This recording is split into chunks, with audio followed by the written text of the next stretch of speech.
নমস্কাৰ বেলেগক অন্য এটা ভিডিঅ'লৈ মই শুনিতে আপোনালোককে স্বাগতম জনাইছোঁ। আশা কৰোঁ আপোনালোক সকলোৱে ভালে আছে। আপোনালোকে এই দুলে স্ক্ৰীনশ্বট দেখিছে, এয়া কেৰাহীখনত মই ভাঙন মাছ ফ্ৰাই কৰি আছোঁ আৰু এইফালে মই পানীলাও লৈছোঁ। আজি পানীলাও, মাছৰ মাথা, লোকেল ৰৌ মাছৰ মাথা আৰু ফিচাৰে বনাম। প্ৰথমতে মই এই মাছখিনি ফ্ৰাই কৰি লৈছোঁ। এইখিনি এনেকৈ ৰাখি দিম আৰু একেখন কেৰাহীতে মই ফিচা আৰু মাথাখিনি ভাজি ল'ম। মোৰ খুবেই প্ৰিয় হয় পানীলাও। আপোনালোকৰ কাৰ কাৰ প্ৰিয় জনাবচোন। মাছখিনি ফ্ৰাই কৰা হৈ গৈছে। এইখিনি এতিয়া মই ইয়াৰ পৰা কাঢ়ি থৈ দিম। মাছখিনি মই কাঢ়ি থ'লোঁ, ভাঙন মাছখিনি, আৰু একেখিনি তেলতে মাছৰ মাথাখিনি আৰু ফিচাখন দি দিছোঁ। অকণমান হালধি গুড়ি দি দিছোঁ।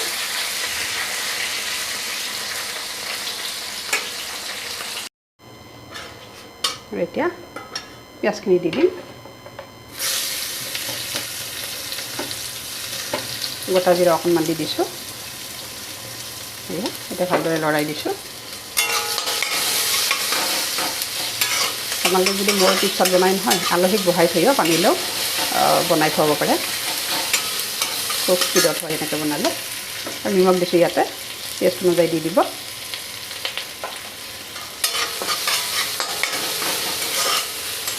আৰু এতিয়া কাটি থোৱা পানীলাওখিনি দিম। মই ভালদৰে ধুই কাটি এনেকৈ থৈ দিছোঁ। গোটেইখিনি দি দিছোঁ। প্ৰায় 5 মিনিট সময় মই এনেকৈ মিডিয়াম ফ্লেমত ভাজিম। আৰু তাৰপিছত মই এইখিনি কুকাৰত দিম। তেতিয়া সোনকালে হয় আৰু একেবাৰে কম সময়ত বনাব পাৰি। খায়ো ভাল লাগে, খুব চফ্ট হৈ যায়।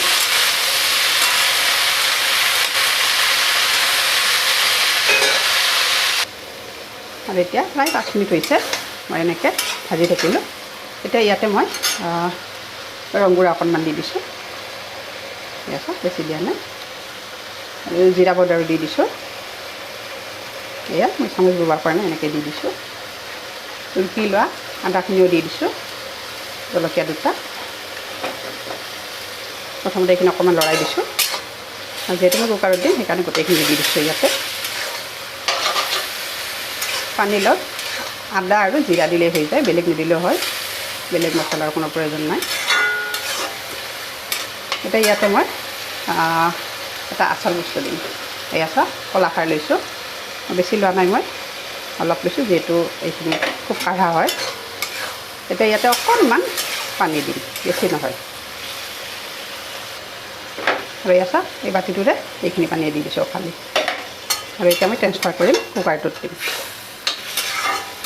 3টা চিটি অহালৈকে ৰাখি দিম আৰু তাৰপিছত আপোনাক দেখাম। খুব ধুনীয়া এটা গোন্ধ আহিছে। এনেকৈ বেছি সময় ভাজি থকাৰ কোনো প্ৰয়োজন নাই, যিহেতু কুকাৰত দিম। আৰু এইফালে মই কুকাৰটো ট্ৰেন্সফাৰ কৰি লৈছোঁ। আৰু এতিয়া ভাজি থোৱা মাছৰ মূৰখিনি ইয়াতে দি দিম। তেতিয়াহে আঞ্জাখনৰ টেষ্টটো ভাল হয়। ওপৰত দি দিছোঁ আৰু ফিচাখিনিও দি দিছোঁ ইয়াতে। এতিয়া ইয়াতে লিডখন লগাই মই প্ৰায় 3টা চিটি দি দিম। আৰু এইফালে চাওক, মই 3টা চিটি দিছোঁ। ঠাণ্ডা হোৱাৰ পিছত এনেকুৱা হৈছে, খুব ধুনীয়াকৈ সিজি দিছে। আৰু এইফালে মই কেৰাহীখন পাতি দিছোঁ। এতিয়া মই ট্ৰেন্সফাৰ কৰি দিছোঁ কেৰাহীখনত পুনৰ। মোৰ এই টিপছত বনালে খাবলৈও ভাল হয় আৰু খুব কম সময়ত বনাব পাৰি। সময়টো ৰাহি হয়। এই চাওকচোন কিমান ধুনীয়াকৈ সিজি গৈছে। এতিয়া অকণমান সময় এনেকৈ মই বঢ়াই দিছোঁ গেছটো। ইয়াতে আপোনালোকে কেঁচা ধনিয়াৰ পাতো দিব পাৰে, কিন্তু আজি মোৰ ওচৰত নাই।